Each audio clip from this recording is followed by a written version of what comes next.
وجميع مشايخنا ومعلمينا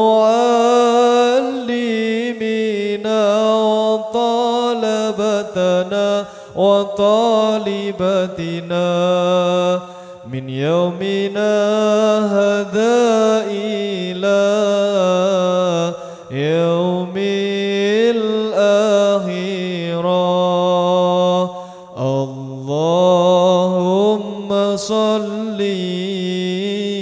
وسلم على سيدنا محمد صاحب البشرى صلاة تبشرنا بها وأهلنا وأولادنا وجميع مشايخنا ومعلمينا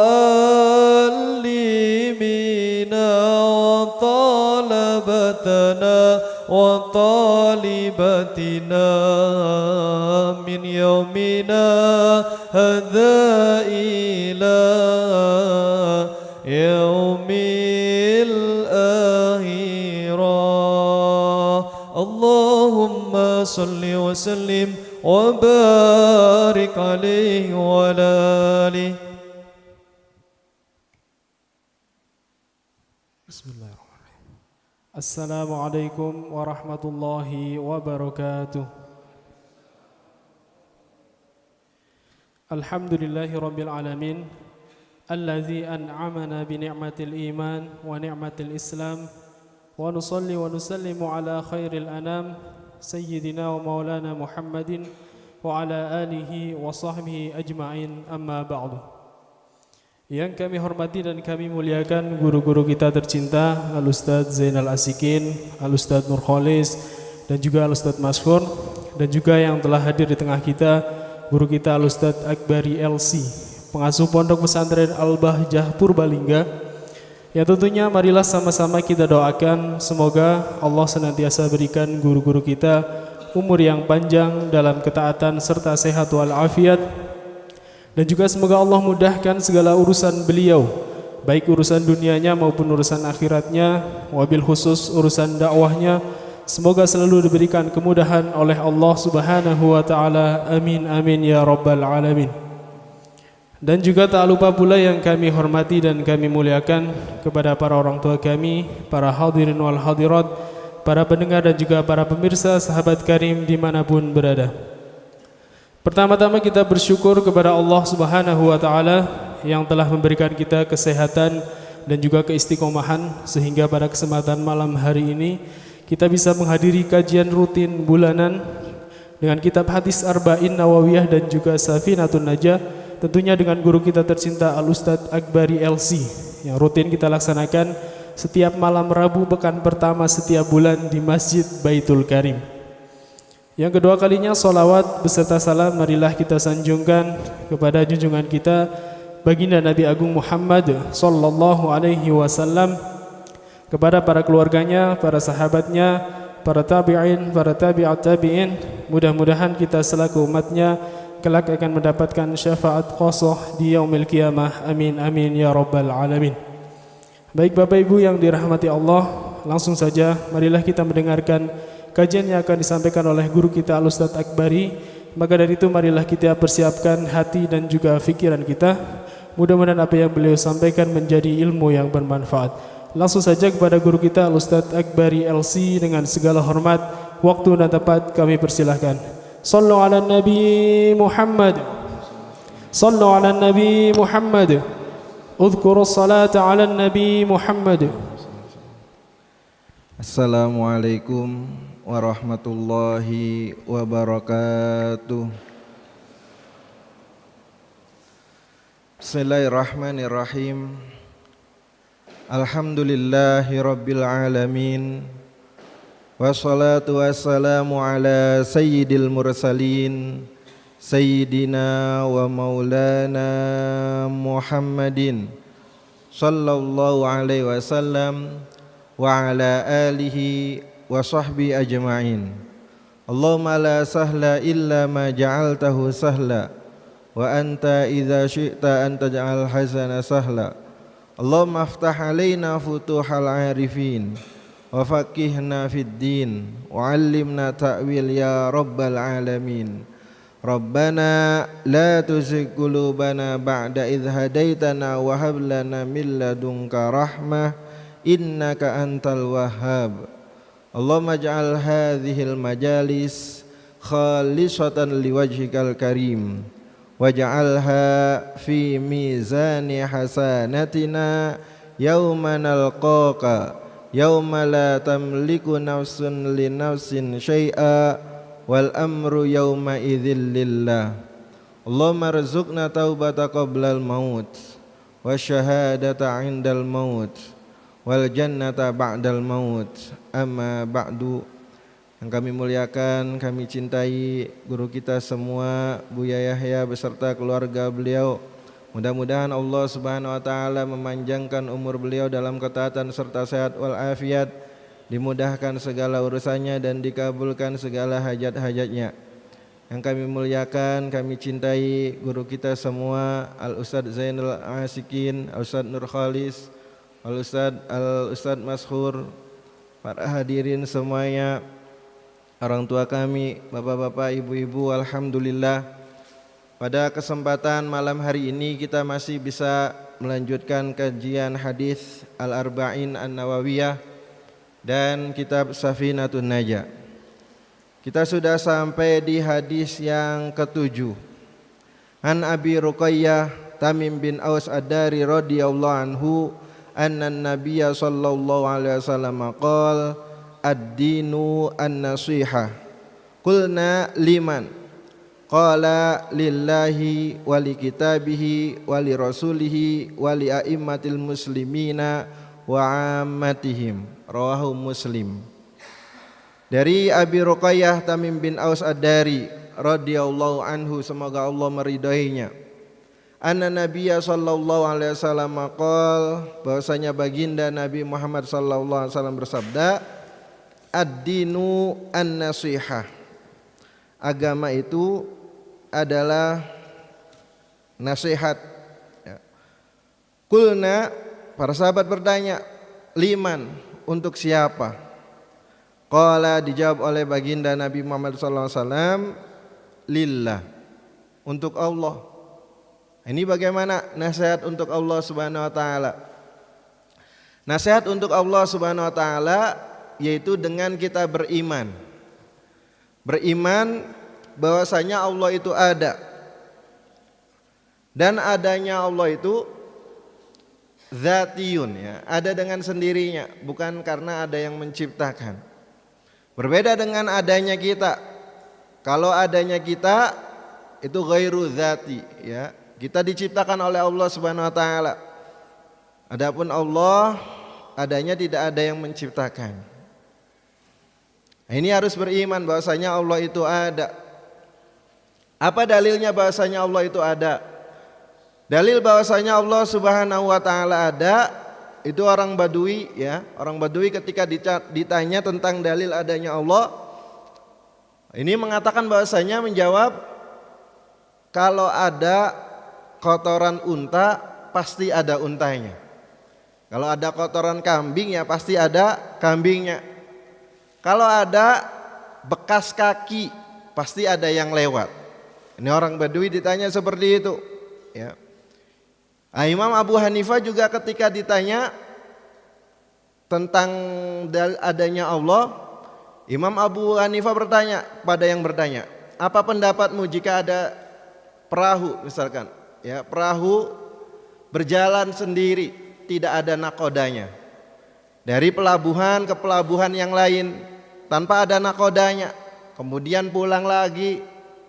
Kata yang bertanya, mustahil, ya, mustahil katanya, perahu berjalan sendiri nggak ada nakodanya, mustahil. Bisa pergi ke pelabuhan Jeddah, pulang lagi ke Jawa, kalau nggak ada nakodanya mustahil. Mustahil. Oh, begitu juga alam semesta ini, kata Imam Abu Hanifah. Alam semesta ini kalau tidak ada yang mengatur, ya mustahil, pasti ada yang mengatur. Ya, jadi alam semesta ini harus ada yang menciptakan, harus ada yang mengatur. Meja saja ini yang kecil, meja pasti ada yang buat. Meskipun kita nggak tahu siapa yang buat. Kalau ada dengan sendirinya mustahil. Percaya nggak kira-kira mejanya ada dengan sendirinya? Kayu dari pohon tumbang sendiri ya, rapi kayak gini, pakunya jalan sendiri, maku sendiri, mustahil. Pasti ada yang membuatnya. Ini meja yang kecil, apalagi alam semesta ini. Jadi harus ada yang menciptakan. Am khuliqu min ghairi syai'in am humul khaliqun. Allah Subhanahu wa taala berfirman, am khuliqu min ghairi syai'in am humul khaliqun. Am khuliqu min ghairi syai'in. Apakah mereka diciptakan tanpa ada yang menciptakan? Mustahil ya. Dulu kita nggak ada, sekarang ada. Ya dari tidak ada menjadi ada, kalau tidak ada yang menciptakan mustahil. Mustahil ada dengan sendirinya. Ya. Rujhanu syai' ala ghairihi min ghairi murajjih mustahil. Ada dua timbangan. Yang satu 1 kilo, yang satu 10 kilo. Pasti yang 10 kilo lebih berat daripada yang 1 kilo. Kemudian ada yang ngomong, yang 1 kilo lebih berat dari yang 10 kilo. Mustahil.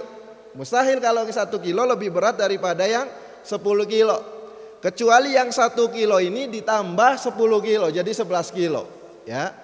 Nah ini mustahil kalau ini lebih berat tanpa ada tambahan. Sungai yang sudah bertahun-tahun mengalir dari kiri ke kanan, berhari-hari, bertahun-tahun sudah lama ya. Sungai mengalir dari kiri ke kanan.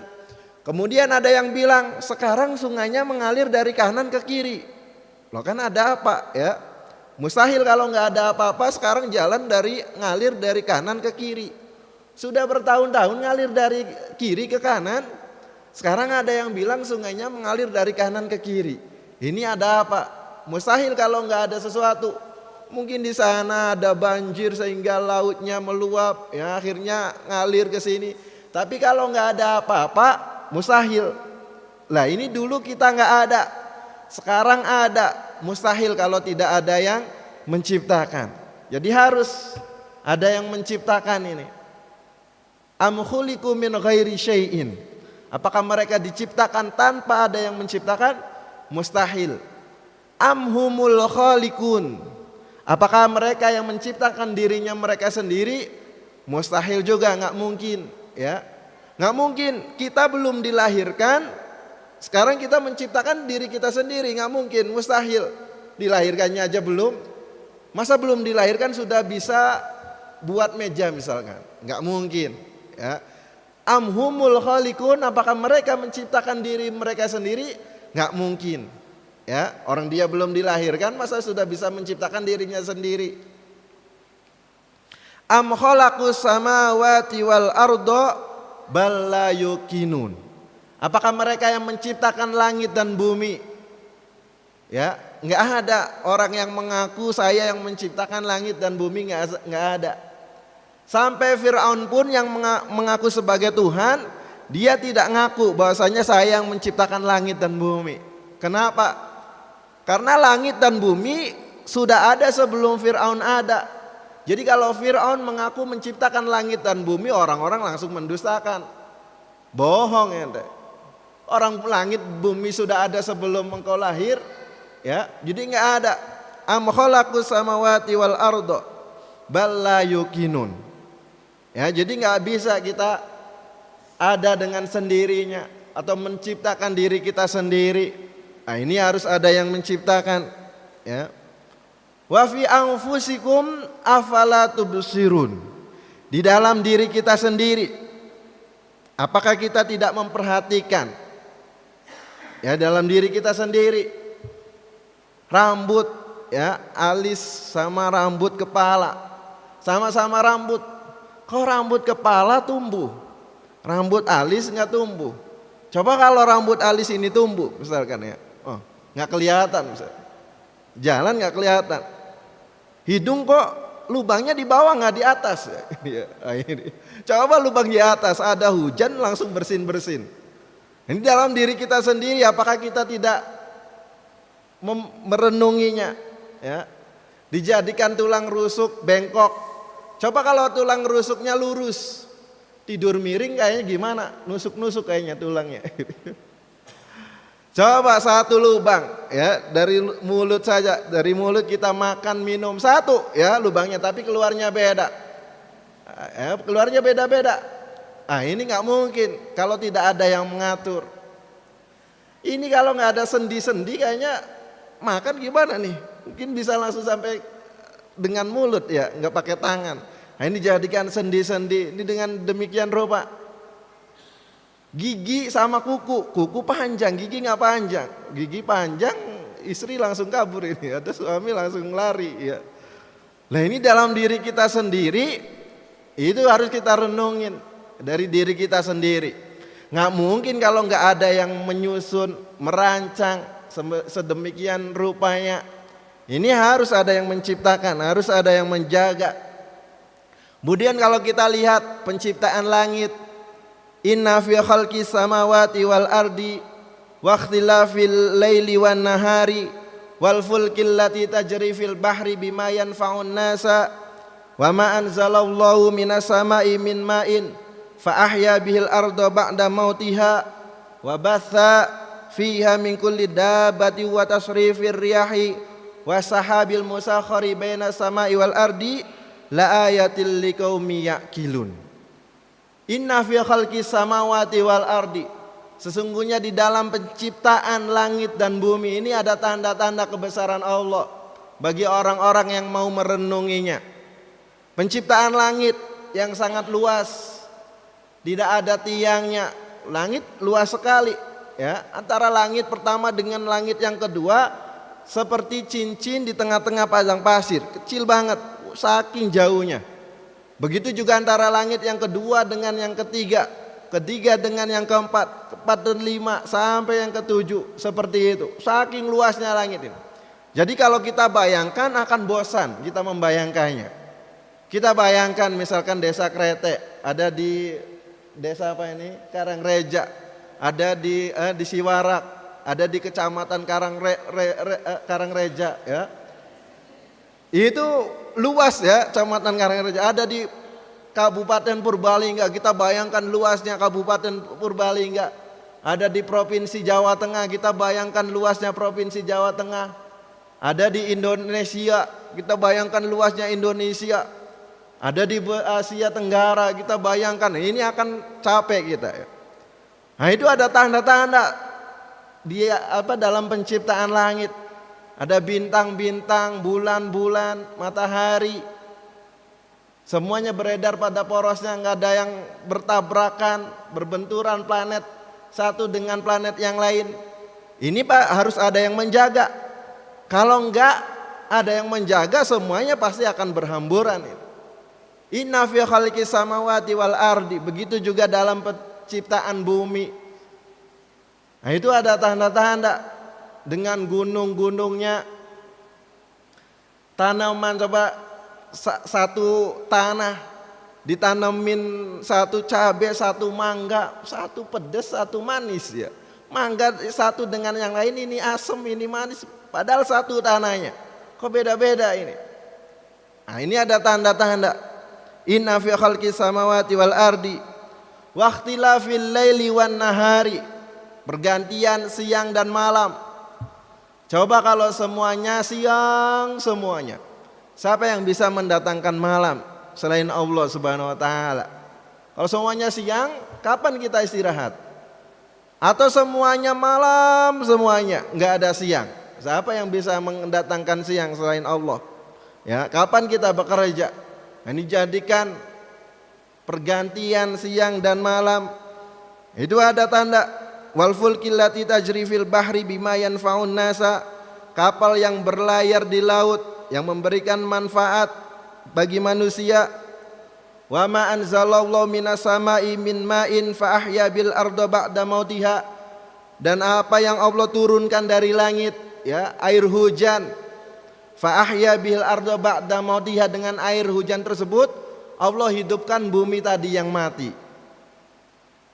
Kalau nggak ada hujan semuanya ini tanaman-tanaman jadi merah, mati semuanya. Allah turunkan hujan.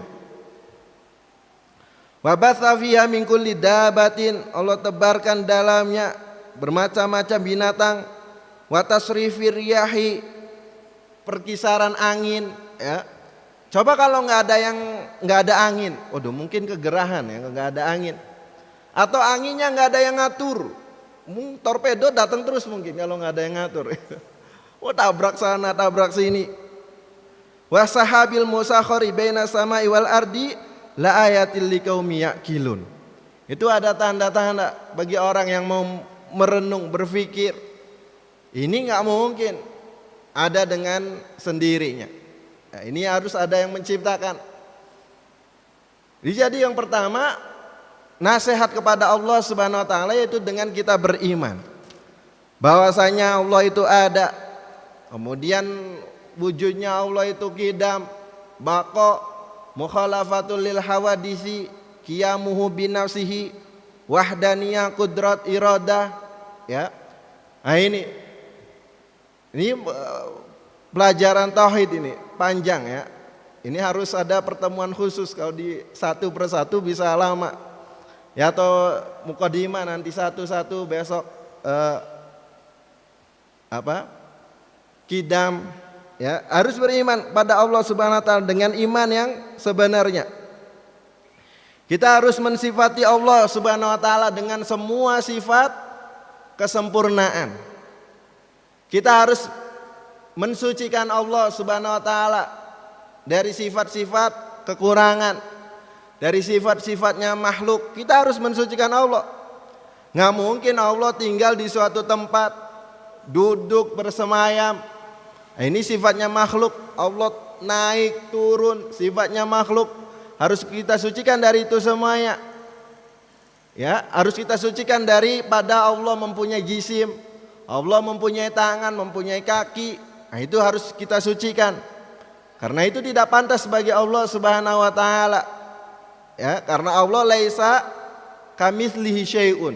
Allah tidak seperti makhluknya yang butuh tempat, naik turun, punya tangan, punya kaki, tidak. Dan kita harus tahu kewajiban kita kepada Allah Subhanahu wa taala dan menjalankannya semampunya. Ya, semuanya tanpa ada yang kurang. Harus tahu yang diharamkan Allah Subhanahu wa taala dari keharaman-keharaman dan menjauhinya. Kalau kita melakukan keharaman, ya, muamalah belum bersih, maka kita tidak membersihkan, tidak memberi nasihat kepada Allah Subhanahu wa taala. Riba dengan namanya apapun itu harus kita jauhi. Tidak amar ma'ruf nahi mungkar pada keluarga, masyarakat, istri, ya, melihat kemungkaran biasa aja. Lah ini belum nasihat kepada Allah. Jadi nasihat kita kepada Allah ya tadi dengan cara beriman, tahu kewajiban kita, menjauhi keharaman, tahu apa-apa yang diharamkan Allah Subhanahu wa taala. Qala lillah, ya, nasihat untuk Allah Subhanahu wa taala tadi. Wali kitabihi, dan untuk kitabnya Allah. Ini bagaimana nasihat untuk kitabnya Allah? Yaitu dengan kita mengimani bahwasanya Al-Qur'an ini kalamnya Allah Subhanahu wa taala. Ini mukjizat, ya. Kita juga harus mempelajari isi Al-Qur'an, membacanya, belajar tajwidnya, makhraj hurufnya. Ya, itu cara nasihat kepada kitabnya Allah Subhanahu wa taala. Wali rasulihi, kemudian kepada rasul-rasul, utusan-utusan Allah Subhanahu wa taala. Yaitu dengan cara beriman atas kenabian-kenabian para nabi. Ya, mempelajari sirah nabi, sejarah nabi bagaimana kehidupannya, bagaimana akhlaknya, ya, biar bisa menjadi teladan bagi diri kita, keluarga kita, masyarakat kita. membela Nabi, ya, membela Nabi dengan cara banyak sholawat dan sebagainya. Di mana Nabi hijrah, di mana Nabi dilahirkan, ya, itu harus tahu berapa anak laki-lakinya, anak perempuannya, nama ibunya siapa, nama bapaknya siapa. Lah itu nasihat untuk para utusan-utusan Allah. Wali a'immatil muslimina, kemudian kepada pemimpin. Nasihat kepada pemimpin dengan apa? Yaitu dengan cara kita taat kepada pemimpin. Selagi itu bukan kemaksiatan, kita harus patuh. Yang patuh kepada pemimpin berarti patuh kepada Allah Subhanahu wa taala. Berarti yang tidak patuh kepada pemimpin tidak patuh kepada Allah Subhanahu wa taala. Pemimpin secara umum, pemimpin umat muslim, dari khulafaur rasyidin sampai pemimpin-pemimpin yang sekarang. Berdoa untuk mereka supaya mereka mendapatkan taufik, hidayah, ya. Amruhum bil ma'ruf wa nahyuhun 'anil munkar. Amar ma'ruf, nahi munkar. Pakai mau'izah hasanah juga.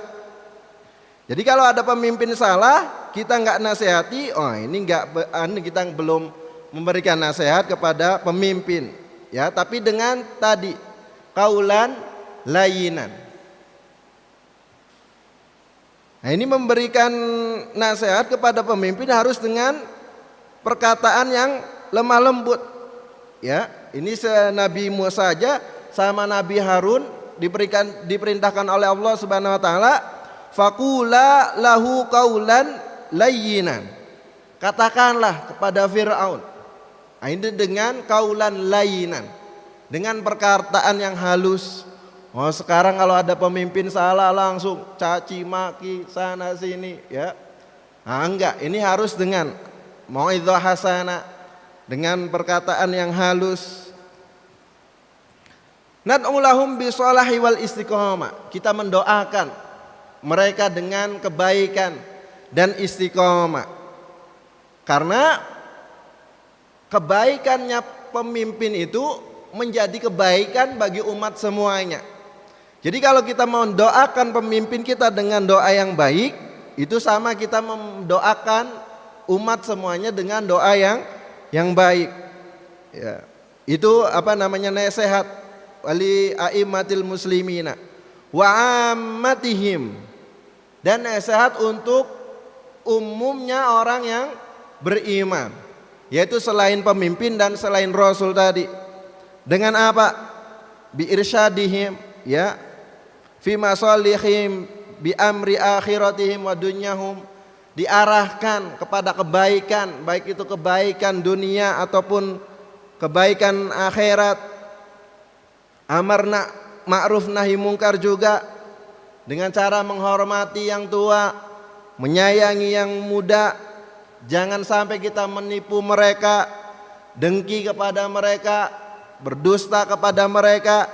Ini nasihat untuk orang muslim, ya, dengan amar ma'ruf nahi mungkar. Nah, ini wajib amar ma'ruf nahi mungkar dengan syarat an la yakhafa ala hayatihi, tidak takut kepada kehidupannya, atau daruriyati maskanihi, atau takut kepada rumahnya atau hartanya atau bajunya. Kalau kita takut, kalau kita amar ma'ruf nahi mungkar, nyawa kita terancam. Oh, maka ini sudah nggak wajib lagi, ya. Boleh-boleh saja. Boleh-boleh saja. Ini amar ma'ruf nahi mungkar wajib dengan syarat-syarat, ya. Syarat ya kita aman, diri kita aman, keluarga kita aman, harta kita aman, nah, maka menjadi wajib. Kalau nggak aman berarti hukumnya tidak wajib, hanya boleh-boleh saja. Kemudian juga kita harus menduga, ya, kalau kita ingkar kepada perbuatan mungkar tersebut tidak menjadikan dia melakukan kemaksiatan yang lebih lagi, atau malah tidak sholat, tidak baca Al-Quran. Lah kalau kayak gitu kita nggak wajib lagi menasehatinya. Kemudian juga harus visitor. Cara mengingatkannya harus sembunyi-sembunyi, bukan terang-terangan di depan umum. Kecuali dia sudah melakukan dosanya terang-terangan di depan umum, maka boleh diingatkan di depan umum. Tapi kalau dia misalkan mabok sembunyi-sembunyi, ya maka kita nasihatinya dengan sembunyi-sembunyi juga, berdua saja ya, dinasehatin gitu. Bukan di tempat umum, oh itu si fulan melakukan ini itu. Wah, ini namanya bukan nasihat, mempermalukan orang lain. Kemudian juga syaratnya kita harus tahu mana itu yang mungkar, mana itu yang ma'ruf. Jangan sampai orang amar ma'ruf nahi mungkar, dia nggak tahu kemungkaran, dia nggak tahu yang mana yang ma'ruf, mana yang mungkar. Harus tahu. Kita harus tahu kemungkaran itu apa saja, kekafiran, kefasikan, keharaman. Ini dosa kecil, dosa besar, kemakruhan. Ya, jadi harus tahu.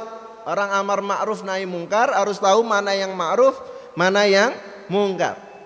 Banyak yang ma'ruf dikiranya mungkar, ya. Dikiranya bid'ah padahal tidak. Dikiranya kafir padahal tidak. Dikiranya syirik padahal tidak. Nah, ini karena tidak bisa membedakan mana yang ma'ruf, mana yang mungkar.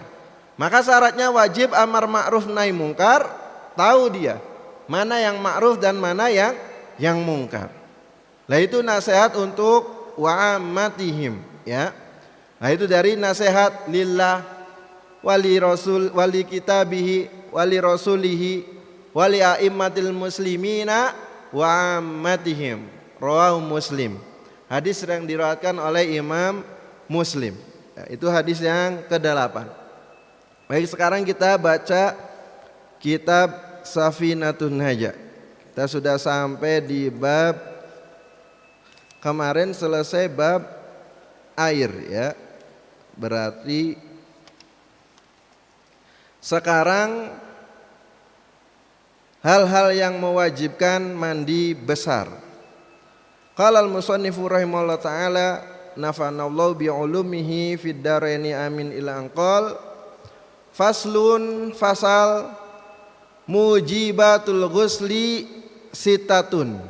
Hal-hal yang mewajibkan mandi besar ada 6. Ilajul hasafa fil farji. Yang pertama, memasukkan hasafa, ya, kepala kemaluan, fil farji, ke dalam farj, kemaluannya perempuan. Yang pertama, hubungan suami istri, ya. Baik itu halal ataupun haram, ya, bersenggama mewajibkan mandi. Baik itu halal ataupun haram. Halal dengan istrinya, haram naudzubillah min dzalik, berzina misalkan, ya. Tetap meskipun berzina, tetap masalah wajib mandinya tetap wajib mandi. Dari lubang depan ataupun lubang belakang sama, wajib mandi. Cuman kalau dari lubang belakang haram. Man ata imra'atan fi duburiha faqad kafara bima anzala ala sayyidina Muhammad sallallahu alaihi wasallam. Yang menggauli istrinya dari lubang belakang, maka dia setelah kafir atas apa yang diturunkan kepada baginda Nabi Muhammad sallallahu alaihi wasallam. Ya, masalah wajib mandinya tetap wajib mandi. Cuman ini haram. Manusia atau binatang, ya, laki-laki dengan manusia atau dengan binatang sama wajib mandi. Cuman bedanya kalau dengan binatang haram, itu harus disembelih binatangnya. Hidup ataupun mati, yang digaulin hidup ataupun mati. Suami istri hubungannya selesai ketika istrinya meninggal atau suaminya meninggal.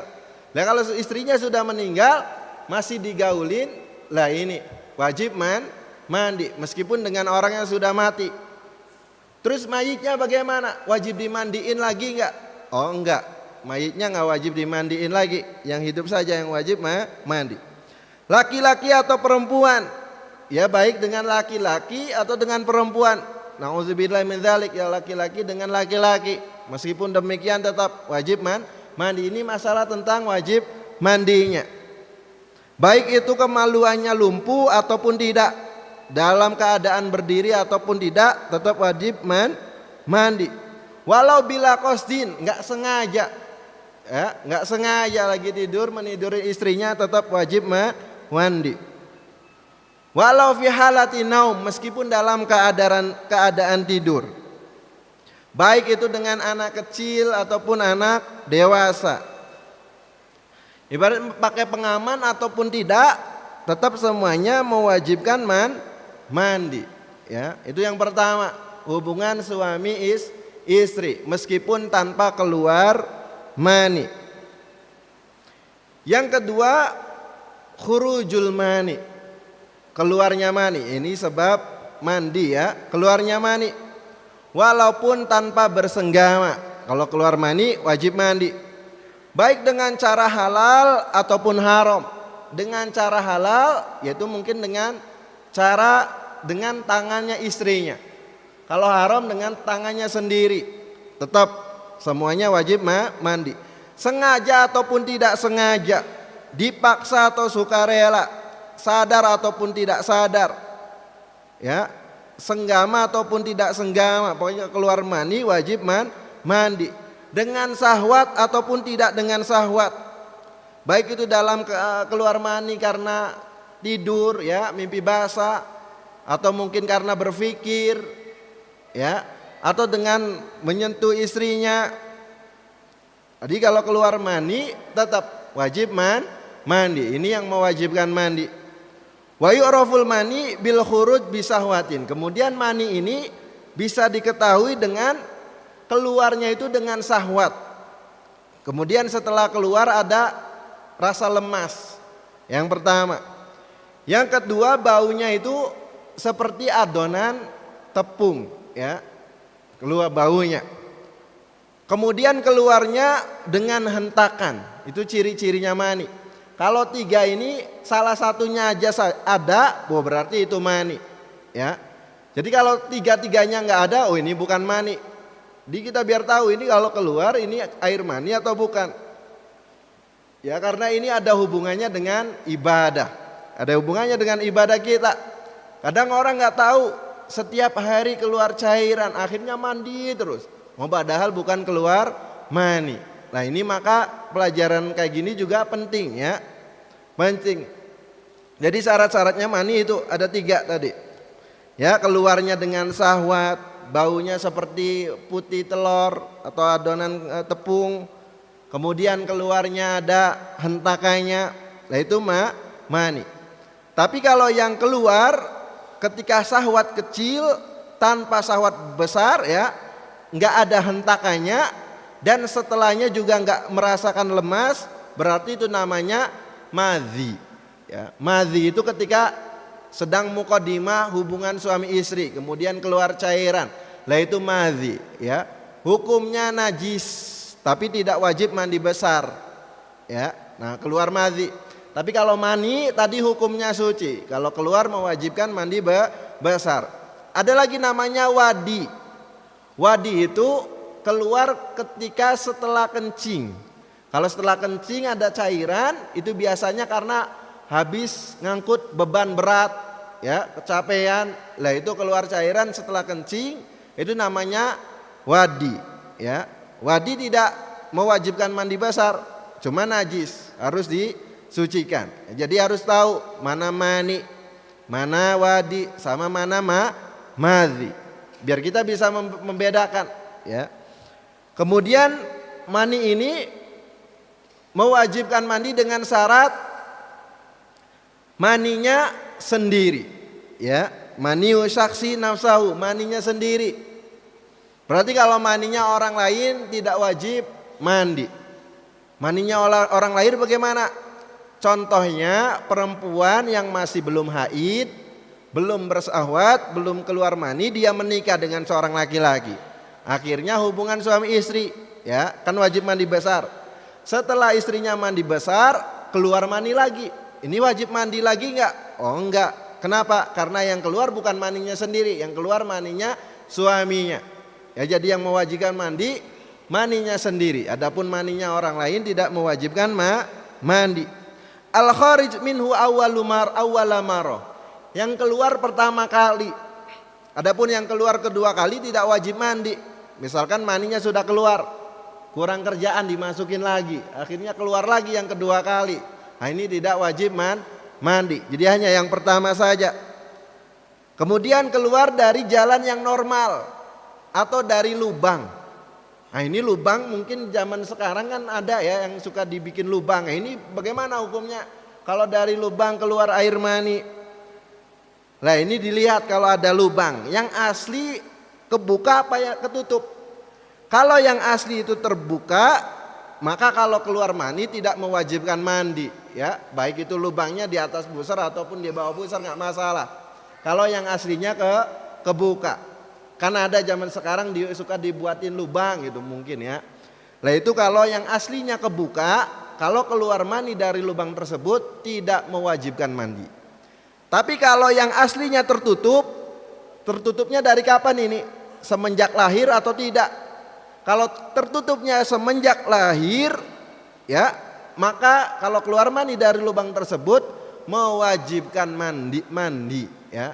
Bahkan menurut Imam Ibnu Hajar meskipun keluar dari mulut atau hidung telinga wajib mandi.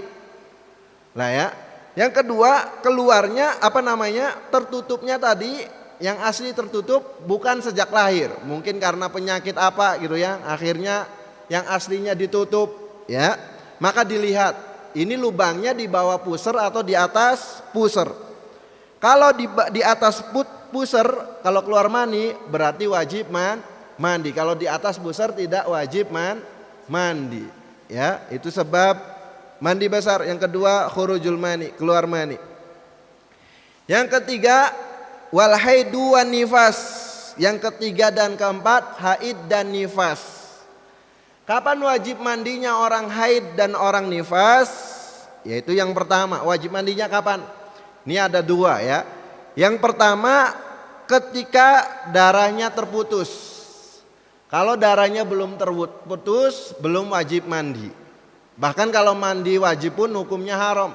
Karena main-main dengan ibadah. Dia niatnya mengangkat hadas, tapi hadasnya tidak terangkat. Kan bermain-main dengan ibadah. Jadi kalau orang haid, orang nifas, haram mandi dengan niat mandi besar. Adapun kalau cuman mandi pakai keramasan, sampoan, sabunan ya nggak masalah. Jangan sampai ibu-ibu nifas 2 bulan nggak mandi-mandi. Ya orang datang kayaknya saya bawanya apel tadi kayak bawa jeruk ya, bau asam gitu ya. Nah ini ya, jangan salah ya. Ibu-ibu yang haid, yang nifas boleh mandi, tapi dengan catatan bukan mandi besar, hanya mandi untuk bebersih aja, bebersih, wangi ya. Adapun mandi besar nggak boleh. Ya sampai kapan? Sampai darahnya terputus dan sudah ingin melakukan sholat atau yang lainnya. Ketika seperti pengen baca Quran, megang Quran, lah baru wajib mandi. Jadi wajib mandinya orang haid, orang nifas 2 ya. Darahnya sudah terputus dan ketika ingin melakukan seperti sholat. Wah seperti sholat berarti bukan sholat saja. Apa seperti sholat ya. Pokoknya yang diharamkan bagi orang haid dan nifas seperti baca Quran, memegang Al-Quran dan sebagainya. Kemudian wal wiladah, melahirkan ya. Bi khurujil walad kamilan. Kapan wajib mandinya? Yaitu kalau sudah anaknya sudah keluar semuanya. Kalau baru tangannya doang yang keluar, kepalanya doang yang keluar, belum wajib mandi. Kapan wajib mandi? Kalau sudah keluar semuanya, anaknya sudah keluar semua, baru wajib mandi. Ini kalau tidak nifas. Kalau tidak keluar darah nifas. Kalau keluar darah nifas ya belum, nanti ya. Nanti. Lah ini sebabnya 2. Meskipun sebabnya 2, mandinya tetap 1. Jadi mungkin ya ada istri ya lagi hamil. Kemudian hubungan suami istri. Nah, ini sebabnya 1. Setelah itu melahirkan, sebabnya 2. Setelah melahirkan nifas, sebabnya 3. Setelah nifas meninggal dunia. Ya, semoga semuanya panjang umur ya. Sebabnya 4. Ya, meskipun sebabnya 4 tetap mandinya 1 kali saja. Wal maut. Kemudian sebab mandi besar yang ke-6 meninggal dunia. Meninggal dunia wajibnya bagi orang yang hidup. Orang yang meninggal ya sudah nggak wajib. Meskipun sebelum meninggal dia mandi dulu, kalau sudah meninggal tetap wajib dimandikan lagi. Karena mandinya ini sebabnya ya keluarnya ruh. Tadi kan mandi dia belum keluar ruh ya. Jadi meninggal dunia bagi yang masih hidup. Bagi yang sudah meninggalnya sudah nggak ada kewajiban. Ya meninggal dunia muslim, syaratnya harus orang Islam. Ya, kalau orang kafir ya nanti ada sendiri bab mandinya. Ghairu syahid, bukan orang syahid. Kalau orang syahid tidak boleh dimandikan, ya, tidak boleh disolati, langsung dikafani dan langsung dikuburkan. Syahid ada 3 ini. Ada syahid dunia akhirat, ada syahid dunia saja, ada syahid akhirat saja. Syahid dunia akhirat itu dia berperang, memerangi orang-orang kafir, kemudian meninggal dunia, tapi niatnya untuk karena Allah Subhanahu wa taala. Maka ini syahidnya dunia akhirat, ya. Kalau meninggal tidak boleh dimandikan, tidak boleh disolati, langsung dikafani dan langsung dikuburkan. Kemudian syahid dunia saja. Syahid dunia itu orang yang memerangi orang kafir tapi tujuannya ingin mencari ghanimah, mencari harta rampasan, bukan karena Allah, ya. Jadi kalau meninggal dunia di dunia dia hukumnya syahid, tapi di akhirat tidak. Nah, kalau meninggal tetap hukumnya kayak tadi ya, syahid dunia akhirat, tidak boleh dimandikan, tidak boleh disolati. Kemudian syahid akhirat saja. Syahid akhirat saja itu seperti orang tenggelam, orang kebakaran, ya, orang mati karena sakit perut, orang kejatuhan reruntuhan. Nah, ini orang kejatuhan kena gempa bumi syahid, ya, tapi syahidnya hanya syahid akhirat, ya. Syahid akhirat hukumnya seperti orang biasa, tetap wajib dimandikan, tetap wajib disolati, dikafani dan dikuburkan, ya. Walau sikton, meskipun tadi yang meninggal itu bayi yang keguguran, ya. Cuman bayi yang keguguran ini ada 4 keadaan. Yang pertama, belum nampak bentuknya. Belum nampak bentuknya. Maka tidak diwajibin apa-apa, nggak wajib dimandikan, nggak wajib disolati, nggak wajib dikafani. Hanya disunahkan saja dibungkus dengan kain lalu dikuburkan. Disunahkan saja, ya. Nah itu kalau belum kelihatan bentuknya. Kemudian yang kedua, in dhaharat hilqatuhu, sudah bentuknya sudah ada, ya, sudah nampak bentuknya, tapi tidak ada tanda-tanda kehidupan. Jadi pas keguguran itu nggak ada tanda-tanda kehidupan, nggak ada nangis, nggak ada bergerak, ya. Maka ini wajib dimandikan dan dikafani dan dikuburkan. Tidak boleh disolati. Disolati hukumnya haram. In dhaharat amaratul haya. Tapi kalau yang ketiga ada tanda-tanda kehidupan. Pas keluar nangis. Pas nangis habis itu meninggal. Maka ini hukumnya seperti orang besar. Yang keempat, umurnya sudah 6 bulan. Kalau umurnya sudah 6 bulan, ya ini sama hukumnya seperti orang besar juga. Wajib dimandikan, wajib dikafani, wajib disolati, wajib dikuburkan. Ya ini ada perbedaan ulama. Ada yang mengatakan meskipun belum ada tanda-tanda kehidupan, tetap wajib seperti orang besar. Ya. Nah itu sebab-sebab mandi besar ada 6. Ada hubungan suami istri meskipun tanpa keluar mani, ya.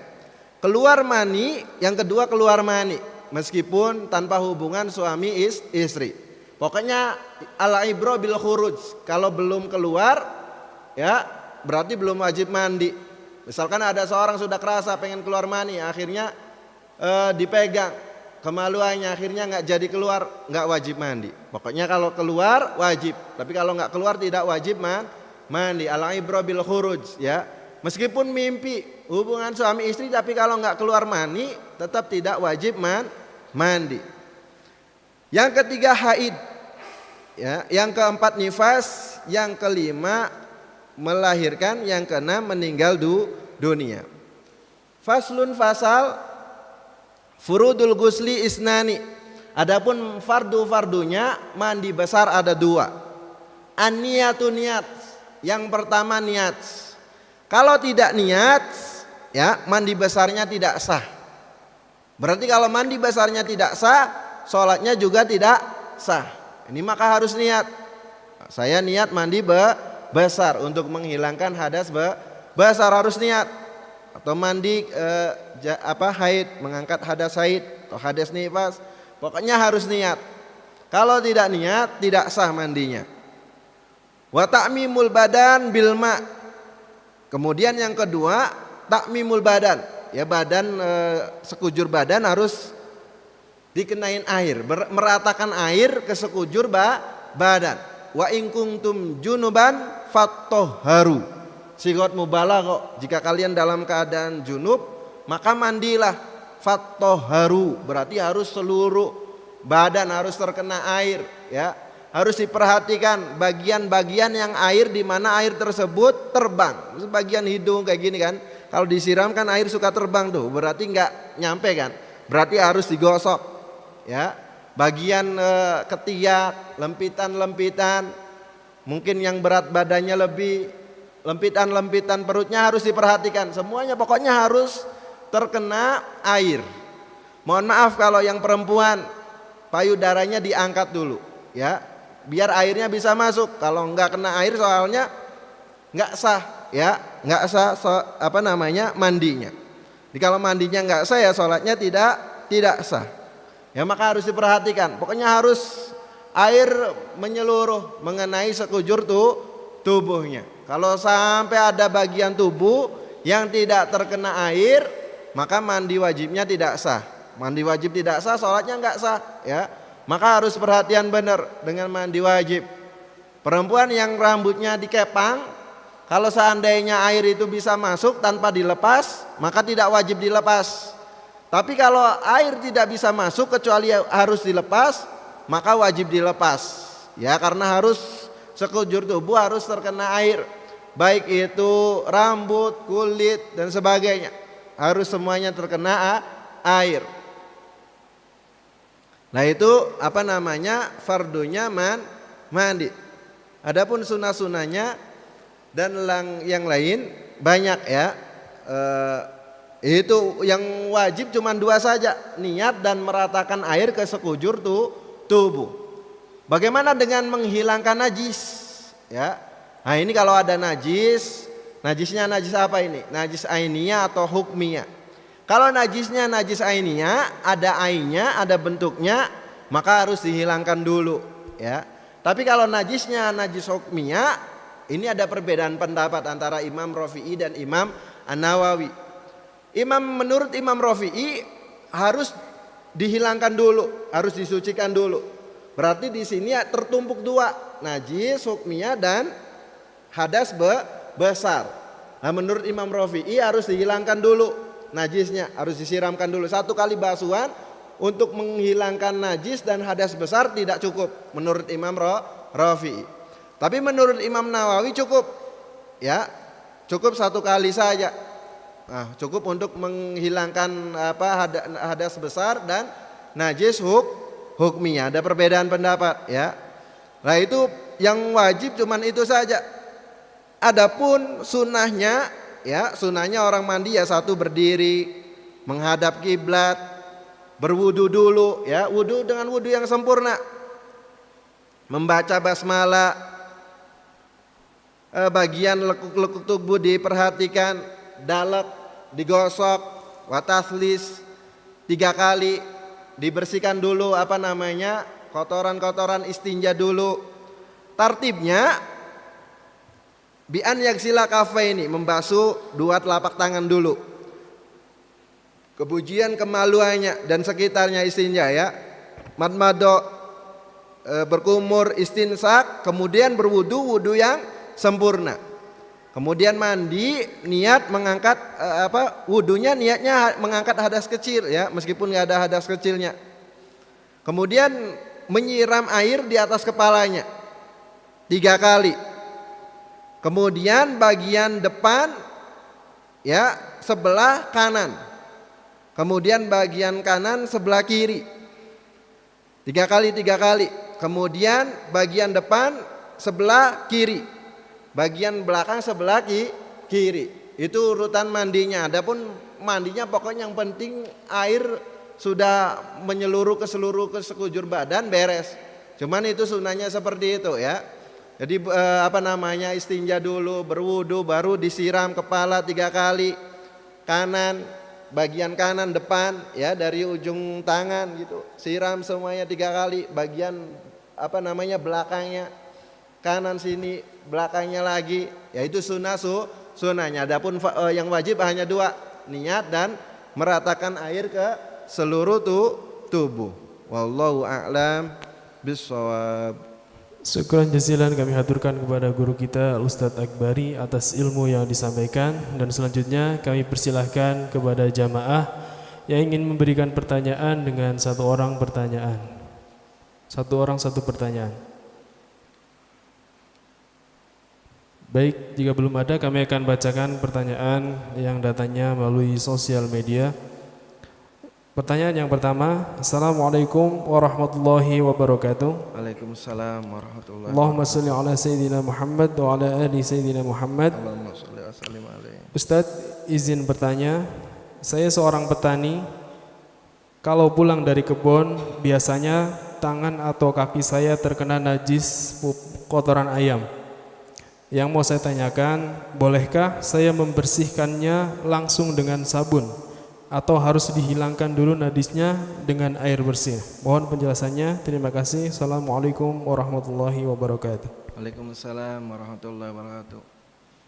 Menurut mazhab kita Imam Syafi'i bahwasanya tidak bisa mengangkat hadas atau menghilangkan najis kecuali dengan air suci mensucikan. Ya, berarti tadi najisnya harus dibersihkan dulu ya dengan air suci mensucikan. Setelah itu baru pakai sabun. Karena kalau pakai sabun dulu belum terangkat ya, najisnya belum terangkat, belum hilang. Jadi harus dengan air suci dan mensucikan. Wallahu a'lam bishawab.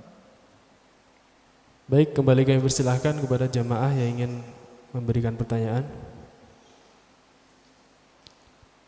Baik, selanjutnya kami akan bacakan pertanyaan. Assalamualaikum warahmatullahi wabarakatuh. Waalaikumsalam warahmatullahi wabarakatuh. Ustadz, saya mempunyai seorang teman dari karyawan bank konvensional.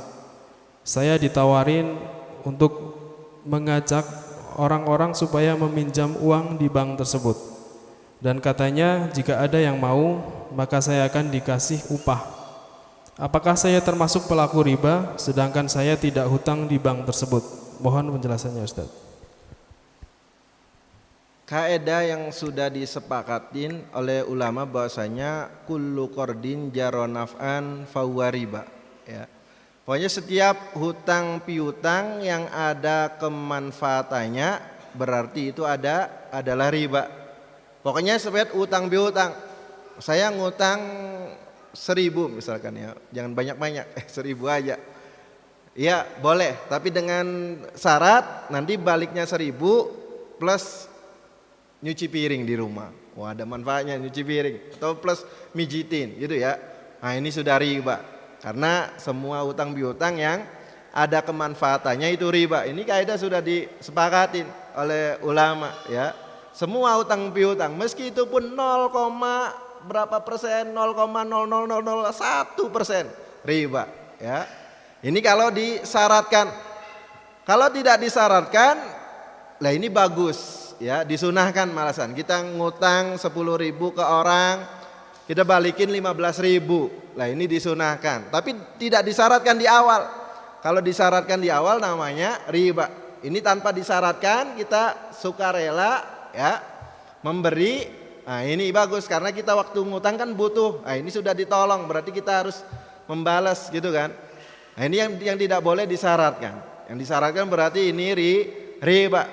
Lah sekarang saya nggak minjem uang nih, cuman hanya ngajak-ngajak aja. Ayo yang mau minjem uang ya 100.000 baliknya 100.000, 100 rupiah misalkan, tetap riba. Terus bagaimana saya hukum? Ya, apakah termasuk juga? Hukumnya termasuk juga.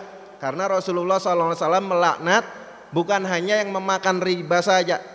la'ana Rasulullah sallallahu alaihi wasallam akila riba, yang makan riba, wa mukilahu, yang memberikan riba, wa katibahu, yang mencatatnya, wa syahidaihi, saksinya, dua saksinya juga ikut dilaknat. Berarti bukan hanya yang memakan riba saja, yang membantunya juga termasuk dilaknat oleh Rasulullah sallallahu alaihi wasallam. Man a'ana ala maksiatin fa huwa minhum. Yang membantu kemaksiatan berarti dia sama seperti orang yang berbuat kemaksiatan. Ya, jadi meskipun dia tidak ngutang uang, minjem uang riba, tapi karena dia menolong riba berarti hukumnya sama. Wallahu a'lam bishawab. Selanjutnya, Assalamualaikum warahmatullahi wabarakatuh. Assalamualaikum warahmatullahi wabarakatuh. Ustadz mau bertanya, bagaimana cara taubatnya orang yang berbuat dosa besar dan pernah melakukan zina? Apakah taubatnya diterima dan bagaimana caranya? Mohon pencerahannya Ustadz. Cara taubatnya orang melakukan dosa, ya dosa ini kan ada dosa dengan Allah Subhanahu wa taala, ada dengan dosa sesama manusia. Ya, maka ini kalau dosa melakukan perzinaan, nauzubillahi min dzalik. Yang pertama, taubatnya harus menyesal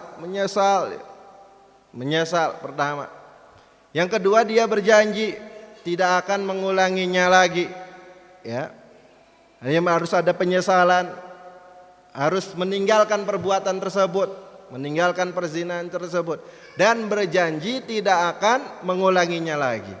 Itu cara taubatnya, harus ada penyesalan, harus meninggalkan perzinahan tersebut, dan harus berjanji.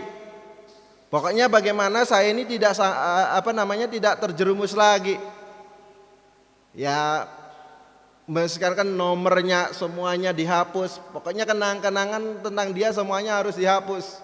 Ya, jangan di nomor masih disimpan, masih SMS-an, telepon-teleponan, kadang berduaan, ya suatu saat bisa terjerumus lagi. Ya, tobatnya tobat sambal. Bisa harus menyesal beneran, menyesal dan berjanji dia tidak akan mengulanginya lagi. Tidak diomongkan kepada siapapun, ya, meskipun itu ke teman dekatnya atau keluarganya, ke orang tuanya atau ke kiainya pun jangan, ya, apalagi di depan umum. Ini awas, hati-hati kalau di bangga-banggaan, wah saya misalkan dia berzina, dia sudah macam-macam, ya, ini bisa gak diampuni dosanya. Kalau diceritakan bangga dengan dosanya, ini bisa sebab menjadi dosanya tidak diampuni. Jadi caranya Allah sudah menutup, ya, ditutup. Jangan dikasih tahu kepada siapapun. Kadang kata Buya, ada orang itu bodoh gitu, ya, mungkin karena sudah menikah, suaminya baik ataupun istrinya baik, akhirnya dia merasa bersalah. Minta maaf bang, saya minta maaf bang, dulu saya pernah melakukan kesalahan. Dicerain lah sama suaminya, ya. Jadi nggak usah diceritakan ke siapapun, harus ditutup. Ini aib perzinahan harus ditutup. Kalau enggak, orang sudah biasa dengan perzinahan, maka sudah tidak malu lagi dengan perzinahan. Zaman dulu perempuan pakai celana pendek malunya setengah mati, ya. Wah, itu maksudnya dihujat sekampung. Nah, karena sekarang sudah biasa perempuan buka aurat, akhirnya ada perempuan buka aurat pun biasa aja. Sudah nggak ada lagi amar ma'ruf nahi mungkar, ya. Begitu juga kemaksiatan berzina. Nah, ini karena sudah banyaknya perzinahan, akhirnya sudah kerasanya biasa saja. Sudah nggak ingkar lagi dengan perzinahan. Maka perzinahan harus ditutup, ya. Ini kita harus membantu menutup aib perzinahan juga. Jadi jangan sampai diceritakan meskipun kepada ustaznya atau siapapun, ya. Ini sudah cukup menyesal, berjanji tidak akan mengulanginya, dan dia meninggalkan perzinahan itu sendiri. Wallahu a'lam bishawab. Baik, pertanyaan yang terakhir. Assalamualaikum warahmatullahi wabarakatuh. Waalaikumsalam warahmatullahi wabarakatuh. Ustadz, saya pernah membaca sebuah hadis Bukhari bahwa aku memberikan air minum kepada Rasulullah dari air Zam-Zam, lalu beliau meminumnya dalam keadaan berdiri. Yang mau saya tanyakan, apakah memang disunahkan khusus meminum air Zam-Zam dalam keadaan berdiri? Mohon penjelasannya Ustaz. minum itu disunahkannya dalam keadaan duduk ya. Karena Rasulullah SAW melarang seseorang untuk minum dalam keadaan berdiri. Ini ada larangannya. Rasulullah melarang ya minum dalam keadaan berdiri. Nah, ini kan larangan. Larangan ini haram haram atau makruh gitu kan. Lah ternyata Rasulullah pernah minum berdiri. Berarti hadis larangan yang melarang minum dalam keadaan berdiri berarti bukan haram ya, berarti hanya makruh saja atau bagaimana. Karena Rasulullah pernah minum berdiri, berarti minum berdiri hukumnya boleh. Cuman lebih baiknya disunahkannya untuk duduk. Ya ulama berbeda pendapat, ada yang kalau ini khusus air zam-zam sunnah berdiri, ada yang tetap duduk ya, ada perbedaan pendapat. Cuman waktu Rasulullah diberikan air zam-zam itu karena pada saat itu dalam haji ya, maksudnya izdiham desek-desekan gitu, jadi mungkin susah duduk, akhirnya minum berdiri. Tapi ini menerangkan bahasanya minum berdiri hukumnya boleh, tapi yang bagus adalah duduk ya. Wallahu a'lam bishawab. Silakan ditutup dengan doa keberkahan.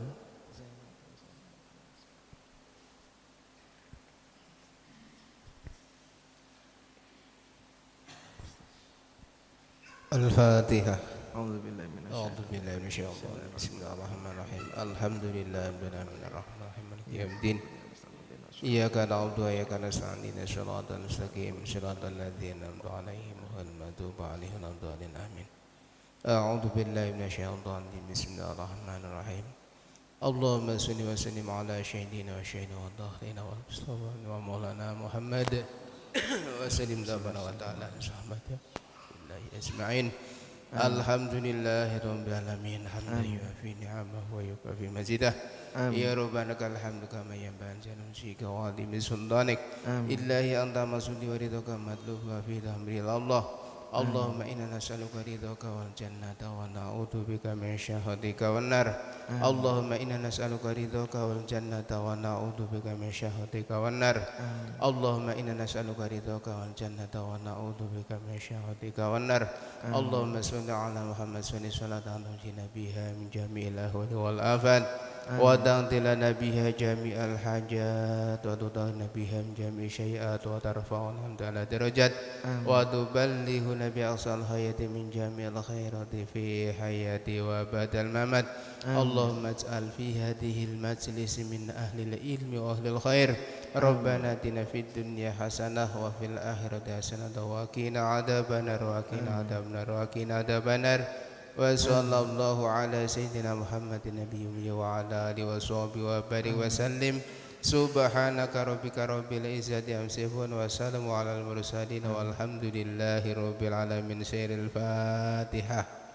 A'udzu billahi minasyaitonir rajim. Bismillahirrahmanirrahim. Alhamdulillahi rabbil alamin arrahmanirrahim maliki yaumiddin. Iyyaka na'budu wa iyyaka nasta'in ihdinas siratal mustaqim siratal ladzina an'amta 'alaihim ghairil maghdubi 'alaihim waladdallin. Amin. Allahumma shalli ala sayyidina Muhammad. Pengumuman ada pengajian spesial Isra Mi'raj yang akan dilaksanakan pada malam Sabtu tanggal 20 Rajab atau 17 Februari 2023 bertempat di Masjid Baitul Karim dengan pembicara Ustadz Nur Khalis, Ustadz Zainal dan Ustadz Masur. Mungkin ini saja yang bisa kami sampaikan, kurang lebihnya mohon maaf. Billahi taufiq wal hidayah. Assalamualaikum warahmatullahi wabarakatuh.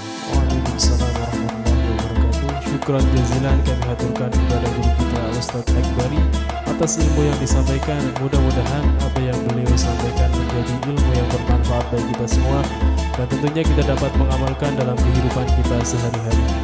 Baik, saya sebagai pembawa acara mohon maaf yang sebesar-besarnya